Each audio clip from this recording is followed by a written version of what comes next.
thank you so much for joining today's episode of FYI for your institution. I'm Mike Kuczynski, alongside me, Greg Bauk, and we're excited to have Louis Diez. But before we get into that, we wanted to talk a little housekeeping first. Wow, you just jumped right into housekeeping. I did. Mike likes a clean house. It's legally not a higher ed tech presentation if we don't use the term housekeeping. Yes. So let's do the housekeeping. People have been sending us swag. We keep getting envelopes sent to the Mongoose headquarters. And keep doing so. We're sharing higher ed stickers and such because we want to put together a new place to do this podcast, and we want to dress it up with your stuff. And we're going to send swag in return. The swag is a two-way street. It's a two-way street of swag. So let's keep that going. We're excited about how that's going. Mike, also our broadcast is brought to you by Mongoose. Yes. And we make Cadence. We do. It is the higher ed's premier texting and engagement platform. We're super, super grateful that you're joining us because this is really cool. This higher ed community we're building. People are still filing in right now, so we're giving them time to file in before we get started. But it's just awesome that when we do this presentation, this live weekly series, that we need to take time for people to file in because so many people are in this community and you keep coming back every other week. And we're super appreciative for that. Remember, this is your presentation. If you have questions, get them in the chat. If you want to come on camera and talk, raise your hand. We'll get you in there. Any comments on things that are working for your institution as we talk here, put them in the comments. We love sharing those ideas. Absolutely. You don't even have to be vocal. Just get it in there. Make sure you have questions for Louis as we're going to bring him on because he's going to be very good at answering them. We're super excited about this episode. One more piece of housekeeping, Mike. What is that? Yes. So some of you may have already received our newsletter, The Goose. So in the same spirit of giving you actionable insights, we put out a newsletter. So we hope you enjoy it. If for some reason you are not subscribed or have not gotten that yet, let us know and we'll make sure that you get a copy. Love seeing schools represented, people keeping their cameras on. That's awesome. We appreciate it. We love it when I say something stupid and I can see your reaction. Super cool. The sustainable revenue model with Louis Diez. That's what we're talking about. So some of you come here every other week and you might not be in advancement. You might have nothing to do with donor participation. You're like, why does this apply to me? Well, because donor participation helps all departments and all departments can help donor participation. So we're going to make sure that there's something for everyone in this presentation. Mike, why are we doing this episode? Well, in particular, there's a lot of people we could talk to about donor participation and annual giving, but the term rock star, ninja, guru, it's thrown around a lot, but Louis Diez is truly a rock star of annual giving. I thought you were talking about me. When you were, I mean, of hosting higher ed, bi-weekly. It's definitely more apt for Louis than me. Louis is great. And he translates his insights into very actionable items for institutions. He runs the donor participation project. He's currently the VP of community at AlmaBase. Louis, we have undersold your bio. So if there's anything that you'd like to add to that, certainly, chime in. This would be the time. My goodness, what was the NPR show about cars? You guys are just perfect. You're like the perfect couple. I'm so in awe. Oh, this is amazing. I'm so honored to be here. As I look through the names, I have to say I don't recognize many of you, but that's so cool. And it's kind of the wonders of the internet. Oh, I see Nick here. But folks, feel free to ask questions as we go. What like about me, violist. I played viola. I saw like an episode of Grey's Anatomy and they said nobody wants to be the last stand violist. Well, that was me. So what I don't know what else. Louis? Being the last violist, what is that? So like if you're a violinist and then it's a step down, you like a violist supposedly is like a bad violinist. And then if you're the last stand in the orchestra in the violas, like, that's like the bits, the end of the end. I can relate to that because there's writers and then there's copywriters and I'm a copywriter. So you and I are spirit animals. So yes, one step above. It's like you would never pass those interviews where they say, we require a level of writing in accordance to the, standards of excellence of our institution. Yeah. So anyhow, that's exactly right. Long career in higher ed. Long career in advancement, university mostly, some orchestra, lots of side projects. started the donor participation project like in the summer of 2020, in the middle of the pandemic. Wow. A group getting together to talk about how to improve donor participation. And I've learned so much. I've met so many wonderful people. It's led to opportunities to speak with you guys who I followed from a distance. And now it's like, wow, what am I doing here? So I hope to be of service. I'm happy to share what we found, the insights, and everything you want to know. Louis, how many people are in the donor participation project right now? Like active? 1,800 at last count. Active. Wow. That's a good question. Our monthly meetups have about 80 to 100 people. Because we couldn't have really good conversations there, we've started meeting in smaller groups, and that's tomorrow. And then we also have office hours on LinkedIn Live.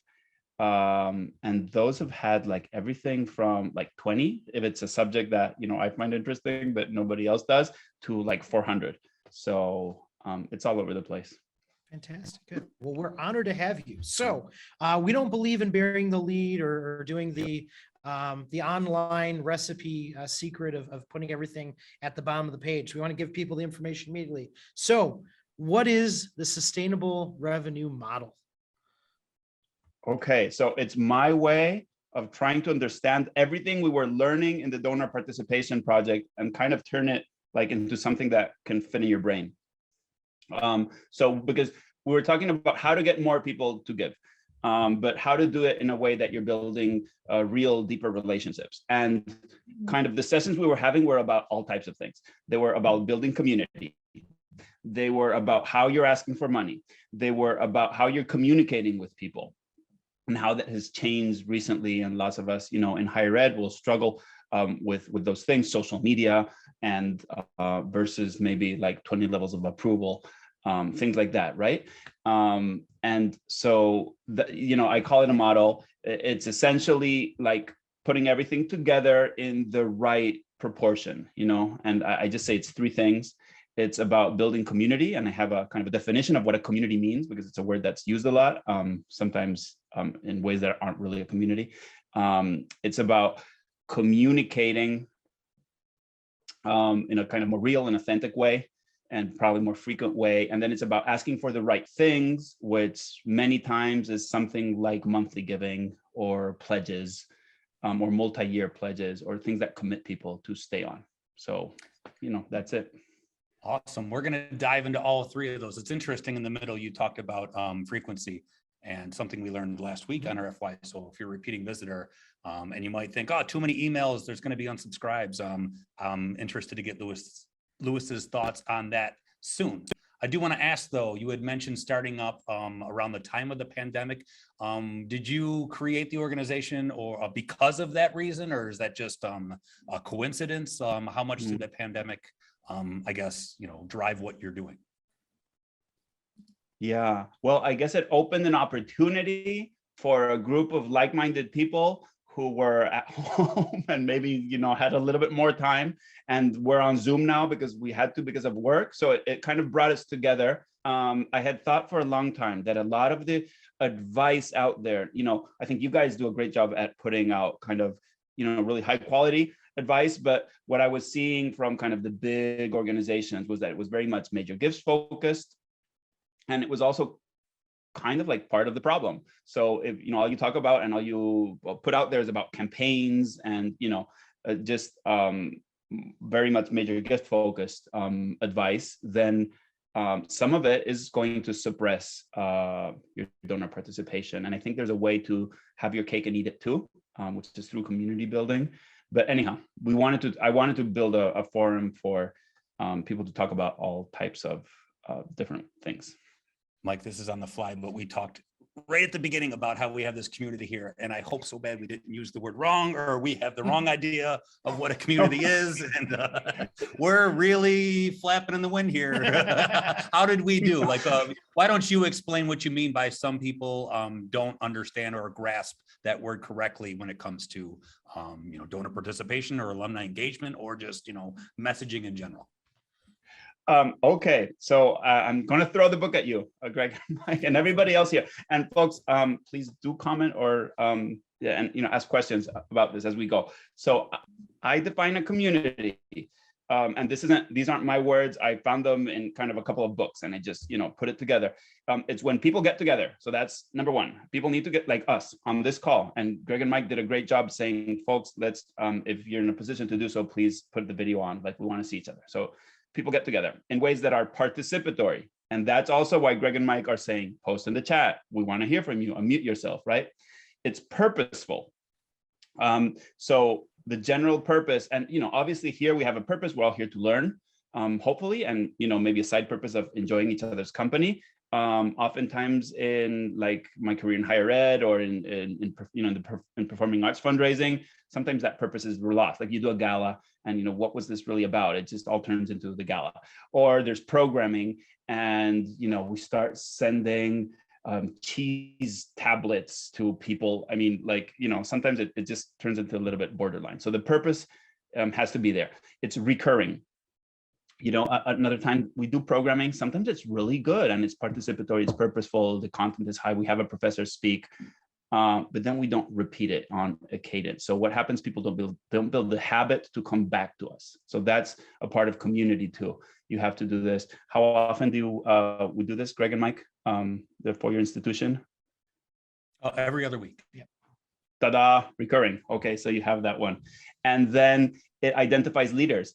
So most probably, now that's a little bit different, like with social media, like one person can be in front of so many others, but, typically the staff in the annual Giving Supplement, Alumni Relations, Donor Relations shop is not going to be able to interact with everybody that needs interacting and do all the activity that needs to happen. So you identify leaders, philanthropic or in time, not treasure, time and talent. But you identify and develop leaders. So if you have those four things, you have a pretty good group, and that's kind of a community. It's kind of like what you have here. Very good. Now, you had mentioned playing galas and your work needing to be purposeful. Are there other ways your experience as a concert violist, really impacted your outlook, your strategies in fundraising? That's a funny question, Mike. I've been thinking about it, and he just so everybody knows, Mike gave me heads up that he was going to ask this, so I had time to make something up. But I do think that the violist, okay, for those who know about music, it's the instrument that's kind of in the middle. So it's not as fancy as the violin, that's always like playing the melody. It's not as cool as the cello, which has like the bass line, that's always very cool, or the bass. So you're kind of in the middle. So my answer to that is, I think it's made me think a lot about creating the conditions for philanthropy rather than driving philanthropy. I would say like the violinist is the frontline fundraiser. They're always asking out there, visit proposals, road warrior. The violist is thinking, are all the pieces coming together? Are people feeling engaged? Are we building community? Are we asking for the right things? Are we talking to them in the right way? And then, suddenly magically things happen. So does it move to the beat of jazz or classical music? That's a reference to a show that completely fell short. But like I said, that's my job, to say stupid things. Let's talk a little bit about messaging, and we can bounce all over the place. I probably missed one of the things I was going to jump back to, but messaging in general and the audience that you reach out to, and how much segmentation plays into that. How much does segmentation drive your strategy and outlook? That's interesting. So, I think the traditional segmentation holds, right? So, the more you segment, the more you personalize, the better. That's always the case. My kind of mental tension there is, if you're building communities, those are kind of your segments. So your athletes, your class years. And each one of those, so like think of whoever's on Slack or Discord or those things, like your channels. Those are like your group chat, your groups of people. Is that enough segmentation? So what I mean to say is that you can be like super segmented and super personalized, and it can be creepy. And I think you lose a little bit of that community feeling of, this is kind of a group, you're having an impact that's bigger than yourself. So there's a balance there, but probably there's much more segmentation needed than is happening. So but I did a study like a year ago, and I looked at schools that had increased their donor participation, like in the VSC. So that's a benchmark of universities. And none of them said, well, we just had one segment and we grew it and we grew it and we grew it and we grew it. That just didn't happen. They had one group, like their reunions or their homecoming, people that were into that. And then they built their athlete giving program, and then they built this thing and that thing. And, so that's how they did it. Okay. Along those lines, let's get into a little bit what I teased I wanted to bring up to you about frequency of messaging and how you had kind of alluded to the fact that it needs to be frequent. And that was certainly brought up last week with Ashley Budd. We talked about messaging and I thought, well, you don't want to over message people. And she's like, actually, you want to have a strong presence in folks' inbox. And I thought that was interesting. And the more I looked into it following our conversation, it really does seem to be true. How do you feel about that? Like the frequency of what a department should try and engage their alumni. Can you talk about frequency and whether that's a pro or a con?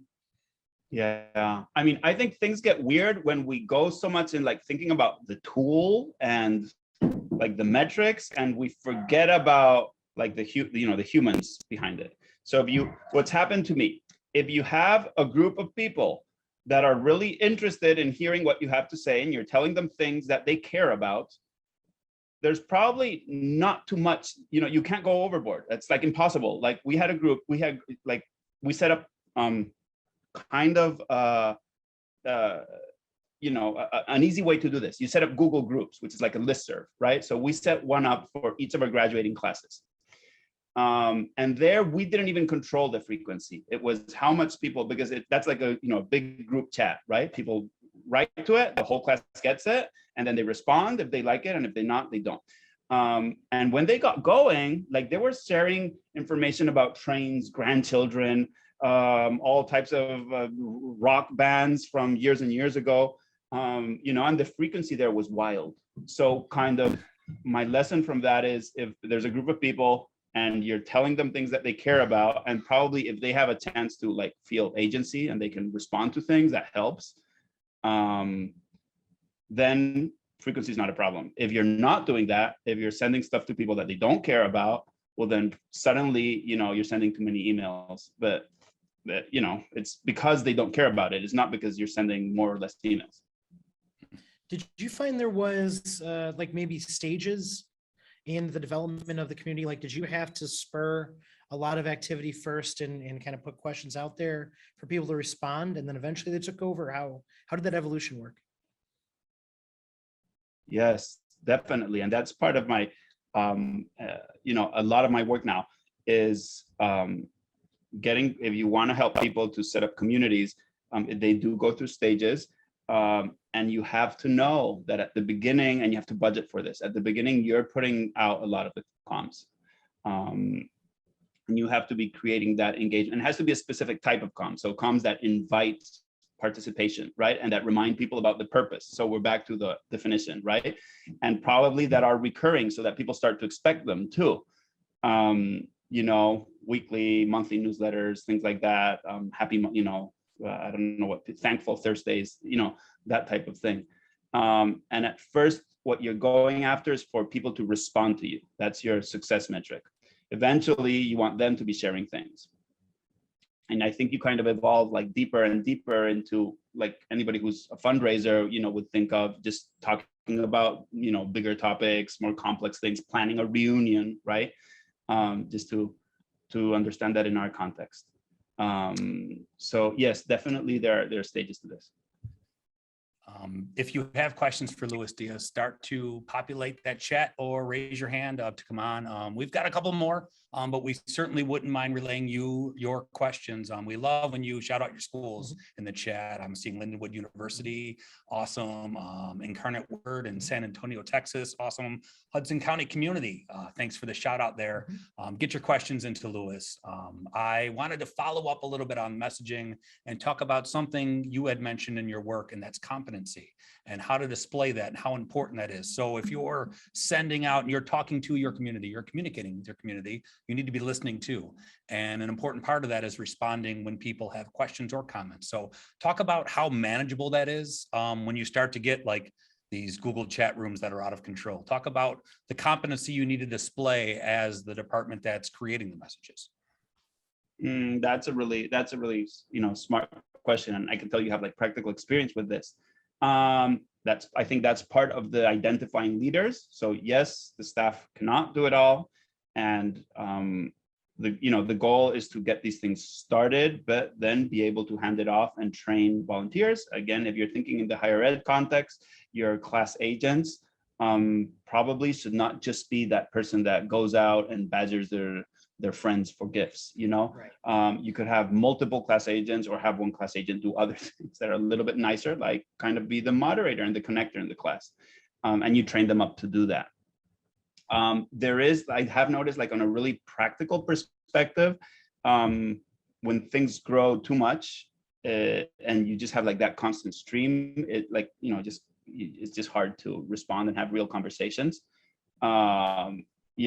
That's happened to us in the donor participation project. What we did was just break it. This group, we did this, it grew too big. We broke it out into groups. And that's why schools might think about affinity groups, not only class-based, but interest-based or any other type of, identifier or personal identity. And you just break them down and then you grow those. And, as I said, when we looked at those schools, I did the research myself. I called the VPs. That was the same story all the time. They just created these new groups and they grew and they just added. Very good. You mentioned affinity groups and interest. Do you find that alumni's interests sort of evolve over time, or they stay pretty steady? So my take on this, I haven't done a whole lot of, research, is that very often we try to decide for the alums what they're interested in. And I don't think that's super wise. And it's also influenced by when we decide that they're not interested in something, then we do a poor job. We start doing a poor job at creating and maintaining that community, which is work, So for instance, like I come back to this class and, class structure and reunion programs. Lots of schools have decided that doesn't work for them, but then they don't give people the event, like the digital gathering place or the in-person gathering place. Their opportunities to get together with their students are very limited. They turn it into something that's not participatory at all. That's just, the school just decides, well, this isn't working and we're just going to put on an event for everybody to have dinner at the same time. So, it kind of goes hand in hand, right? If you're not nourishing and creating that environment, then you're not seeing it. So is there interest for other things, and do people affiliate more strongly with maybe other things beyond their class? Definitely, for sure. I did find that classes were, there's a lot of history, and it's honestly like a really good kind of community building structure that already exists. So it's like you don't have to reinvent the wheel. Just kind of like the principles, right? It's participatory, it's purposeful, yada, yada, yada. So I would say let people self-identify and self-select. Just, put these structures in place and let people opt in. Very good. Now, what about alumni who are, right on the fringe? Maybe they go to a couple events a year, haven't donated, haven't joined a board. Like, how do we bring them into the fold? Or alumni that like might be interested, but don't even know they are yet True. because you haven't, Yeah, maybe they don't know how to get involved. you haven't made them interested. Yeah. Right. So somebody that came to the donor participation project, he was a professor, I think it was Michigan State, specialized in communications for nonprofits. He said, you feed communities with content. And that's, I think, also where a lot of our shops are very content poor, really. Like, your annual giving and most of the content you put out is solicitation related. And it's really hard just institutionally to kind of get out the amount of content. So I would say in those cases, put out information that you believe is of interest to people like that you're trying to attract, and try to get them engaged in that. That can be one-on-one one-on-one, a major gift officer with a high value prospect coming up with a white paper or a draft of something that faculty is thinking about. So that's like the super high level, right? At the annual fund or alumni relations level, you do a poll and you try to get people engaged that way, or you start doing a regular series of events or lectures. I think it does kind of all start with content, and kind of not clickbait, content or me content, just kind of real two-way conversation starters. I'm going to cheat and kind of ask a two-part question to get our audience riled up, because not everyone here comes from specifically advancement. So if you have other departments, is it possible to go to them and ask to help out in the content collection? What is interesting to other people in the school? Is that a resource that you think schools can tap? Okay, so I know it's difficult in the higher ed context. I've been there for most of my career, but in this vision of creating these groups that we're calling communities, you can call them whatever, alumni groups, just doing engagement. The ideal scenario is when you have the thought leaders of the institution involved. So if you have a group of chemistry alums, that you actually have the professors involved, that's not just a staff adjunct or something, and then 3 people from the alumni office. And then it's kind of like you're trying to fake that we're a chemistry group. People honestly want to hear from the thought leaders at the institutions, and I wish it was easier, and I understand all the pressures that faculty and staff in other departments face, right? But I do wish we could evolve toward that model. Yeah, very good. Well, it's a two-way road. So when you're available to help, reach out, and maybe that help will come your way afterwards. And don't try to fake chemistry. Things go wrong when that happens. Mike, are we at a point where you think we can go to some Q&A? I think we do. We got some good comments in there too. Right. Lexi Croysdale is our producer. She makes everything work well. We love Lexi, and she's ready to ask your questions and monitor them in the chat. So Lexi, let's get to the questions. Thanks, Greg. I love you too. We're a big community. Margaret asks, how do you break the culture of major gifts in your advancement division? Okay, well, I'm gonna be that person who takes issue with the question. I wouldn't say break necessarily, as show people that there's a lot to be gained from annual giving, alumni relations efforts in the major gifts part of the shop. So the main strategy that I advocate for and I recommend people do is gather information. So in alumni relations, people that are in front-facing roles speak with a ton of alums, constituents, friends, parents on a daily basis. And if you think about it, that's not just, you're not just solving every person's problem, you're collecting market intelligence. So format that at the phone-a-thon, for instance, right? So we just focus on whether the student got a gift or didn't get a gift. What about all the intelligence they're hearing about what alumni are happy about, what people need to know? You're texting people, right, Greg and Mike, and you're hearing things back. It's, it's not only about whether they end up making the gift. So think about getting all that info, packaging it in a professional, data-based way, and then pushing those reports up regularly. I find that oftentimes it's just obviously the focus on the board and major gifts is kind of all consuming. So it's not like lack of interest or devaluation of anybody. It's just that it's a big enough job on its own. So feeding that as information that they can help inform their thoughts tends to help people see it differently. Awesome. And I believe we had a comment come in on this, Lexi. Yeah, so when talking about leaning on some other departments to help out, Kim chimed in that she asks their community services and contractor departments for their business contacts to reach out to for gifts. Good idea.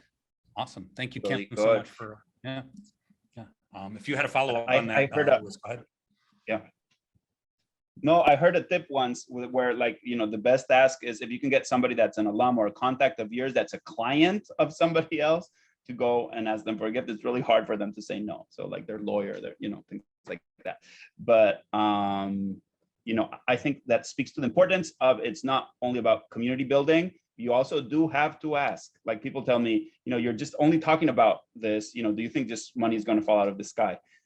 Definitely not. But there's an order to things. I want to go high level, if you don't mind, Louis, and just kind of ask almost an all-encompassing donor participation question. And that is about, you just mentioned, it doesn't fall from the sky. Where is the money coming from? I read something on Higher Ed Dive, how donor participation was actually up last year. And it was trending toward, the face you just made was the same face I made when I read it. But the reason they said was because the stock market was better and people had money to give. Now, I didn't dive like Higher Ed did too far into the numbers, but I do know this year, the stock market, I will not look at my 401k. I know the stock market isn't doing good. So I know it's going to be harder than ever to do that ask. What is your read on the current climate, I guess, and just how much that's going to affect what advancement teams are faced with? Okay. I think this is a matter of whether you're looking at a newspaper that's published every week versus a newspaper that's published every 10 years. Yep. If you looked at the newspaper that was published every 10 years, they'd say it's declining, we're in free fall. If you look at the newspaper that's published every week, they need to find the little squiggle and make it exciting. But the overall trend is that there are fewer and fewer people giving to nonprofits, and it's descending at a rate that's pretty alarming. I think the Lilly Institute of Philanthropy had one of their big analysis come out. And I think 10 years ago, it was 2/3 of households. Now we're under half of households. And that's tens of millions of people that used to give to a nonprofit every year and don't anymore. So this also impacts higher ed.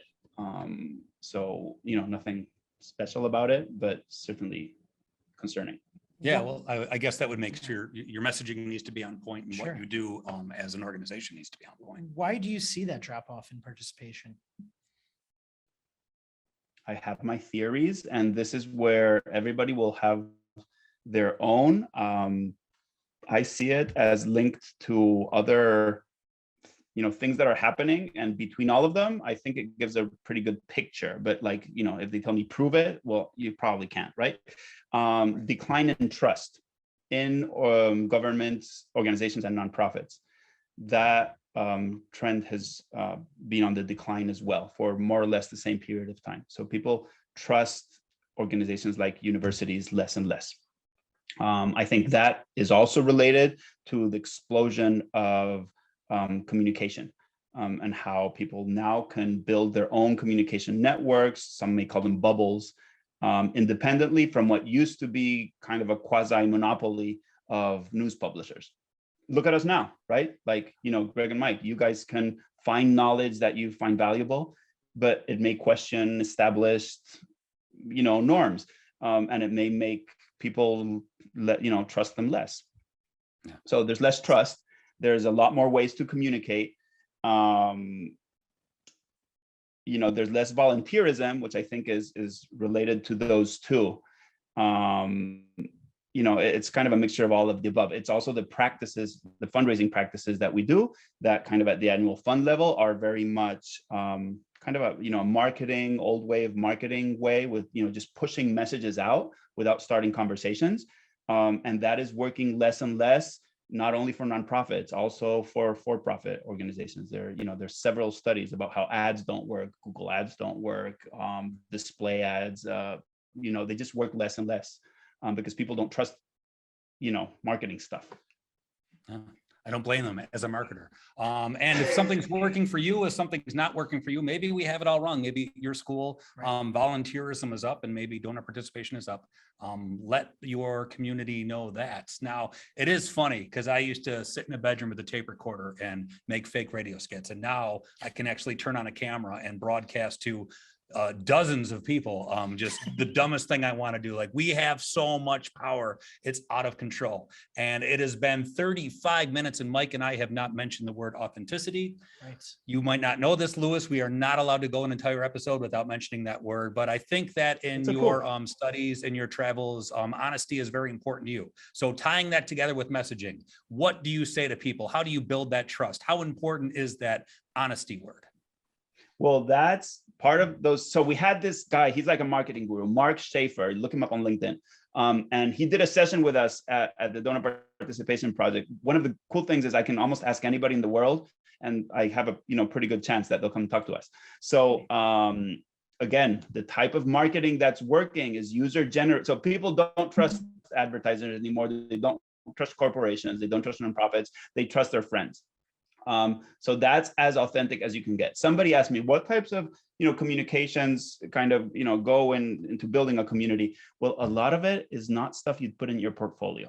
Like, it's conversations about trains, it's about people just caring for each other. It's about an indigestion they got at lunch the other day. So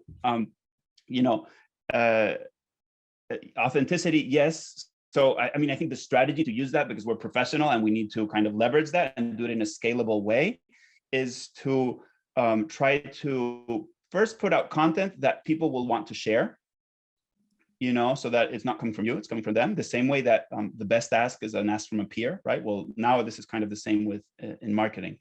And then when you identify that content that's getting shared, kind of either, put dollars behind it, if you have, if you're able to invest in that, or promote it in other ways, but kind of look to that as the example. And then there are lots of strategies that I'm sure you guys know, like you can get people on Zoom pretty easily to do very authentic content, and then kind of do an interview like we're doing today.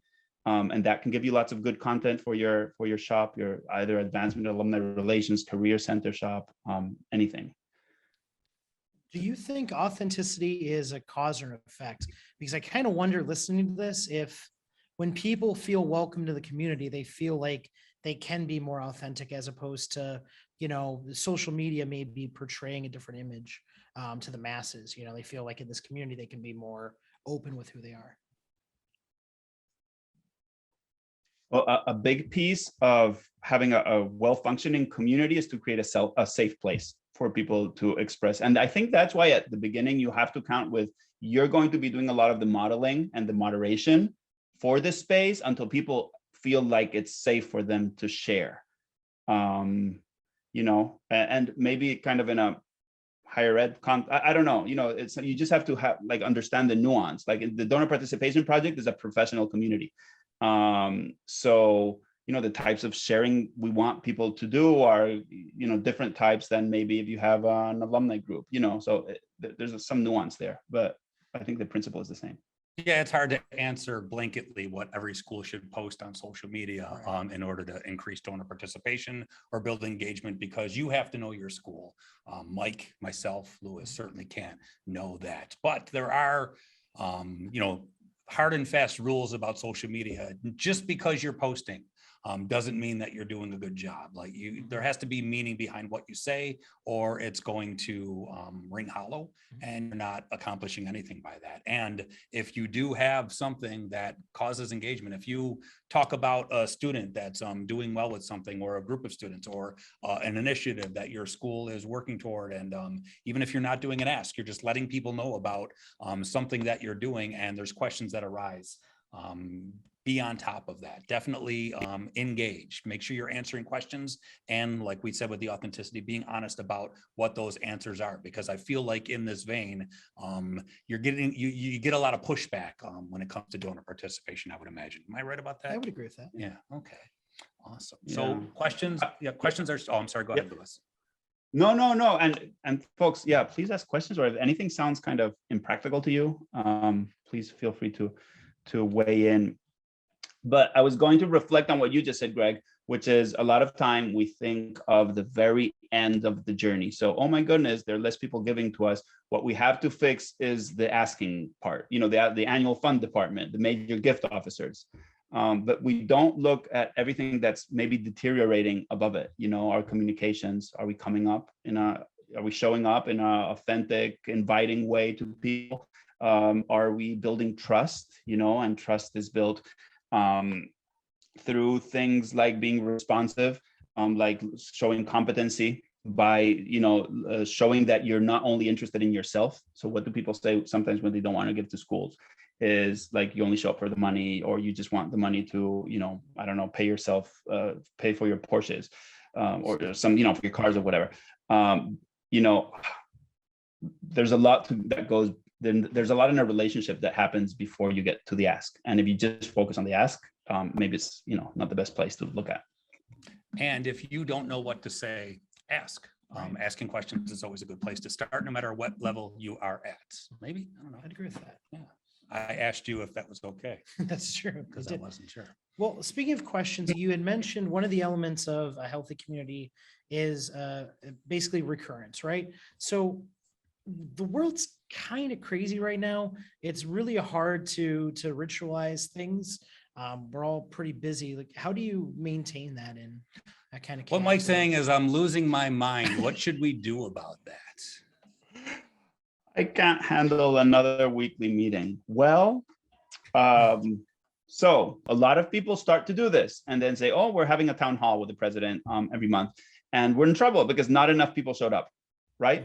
And then it gets discontinued and you don't do it. And then, honestly, what you're doing is you're kind of flaking, and people are seeing that, and then you're diminishing trust. And so you're kind of going down the wrong direction.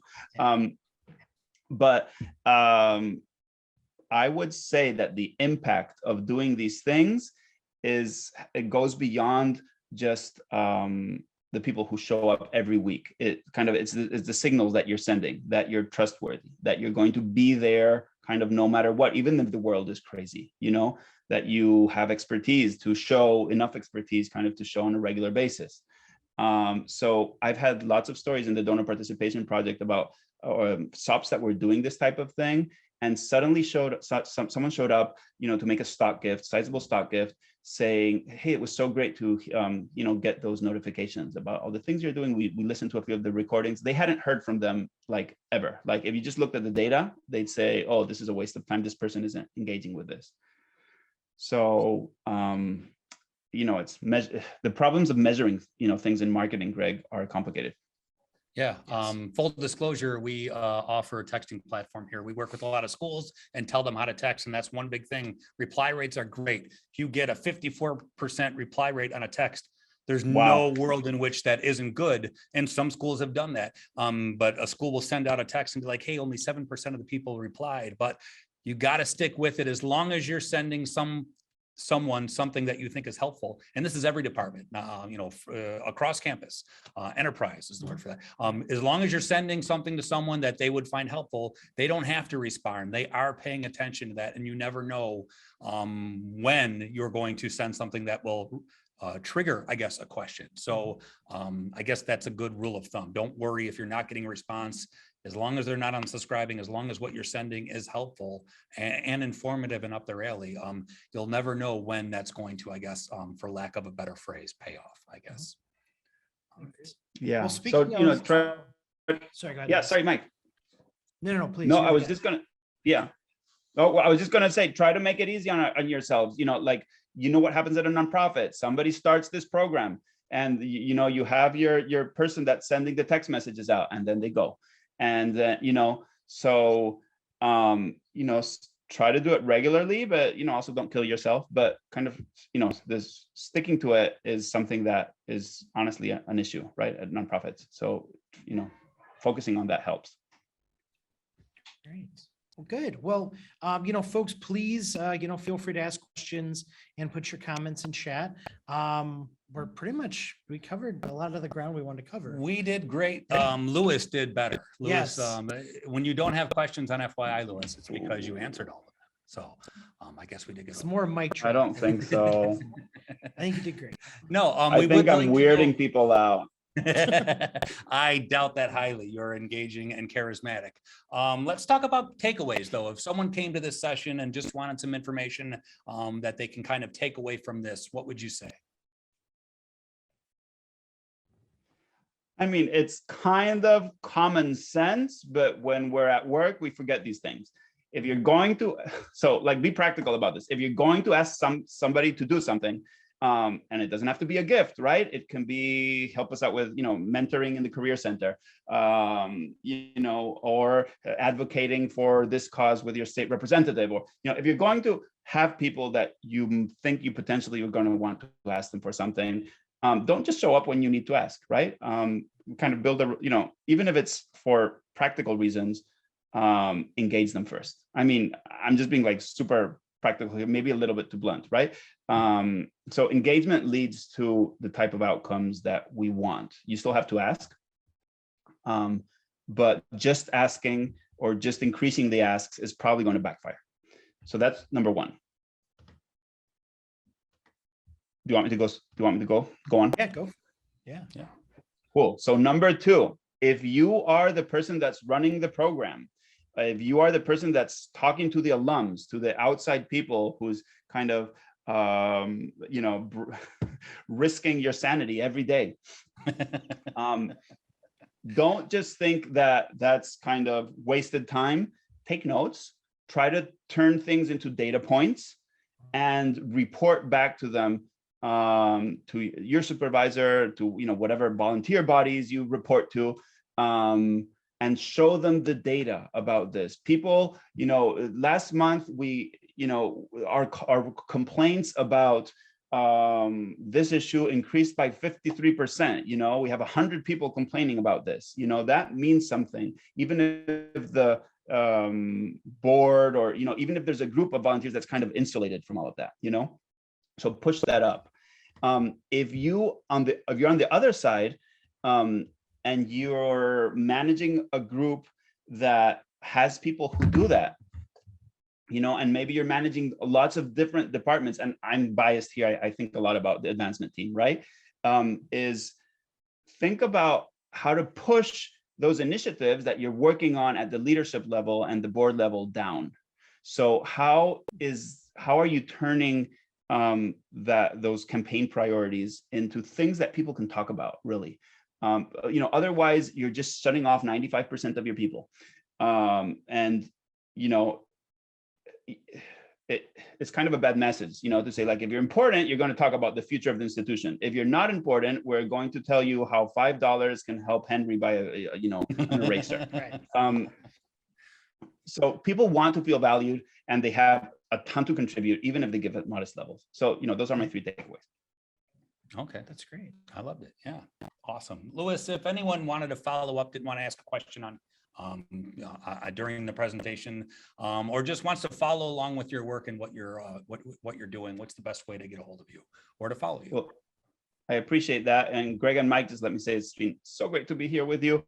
If you want to check out our little group of, now almost 1,800 people, check out the Donor Participation Project. Otherwise, if you want to connect with me, have any questions, I'm pretty active on LinkedIn, so I'd love to connect there with you. Awesome. Lexi put the information in the chat. And Louis did too. So it's double there. You have no excuses, everyone. We can't thank you enough. It was awesome talking with you, Louis. We really, really appreciate it. Well, and thanks to everybody today. Again, I hope I didn't weird you out, but open to questions and further conversation anytime. Thanks, Greg and Mike. Thank you. Reminder, get in your swag to Mongoose, and we'll send it back. You'll see what we're going to do with all of that. Also, thanks to Mongoose, makers of Cadence, Higher Ed's premier engagement platform, for bringing us all here today. Thanks for shouting out your schools as well. I'm seeing California Institute of the Arts represented there, and Freeze Frame. Yes, Lakeland was in there. What was Lindenwood was the one that twice. I forgot. Jackson State Community College. I believe I've talked to them before. So awesome to see. So thanks for another excellent FYI episode, everyone. We appreciate it. In 2 weeks, Mike, we're going to be doing another one. We will speak with Dr. Yancey Gully, who's with Western Carolina University. We will we'll talk about diversity. So the episode's titled "Knowing Who We Serve: What is Diversity in Higher Ed?" So it should be fantastic. And as a reminder, you can always access the audio and the video at mongooseresearch.com/FYI. I don't know, it takes us probably 24 to 48 hours I would think to probably get the video. Give or on there. take. Give or We're- take. yeah. We're working on We're it. pretty quick. Yes. Yeah, we do our best. Thanks, everyone. Cheers. Thanks, Lexi. Thank you so much. Thanks, everybody.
you.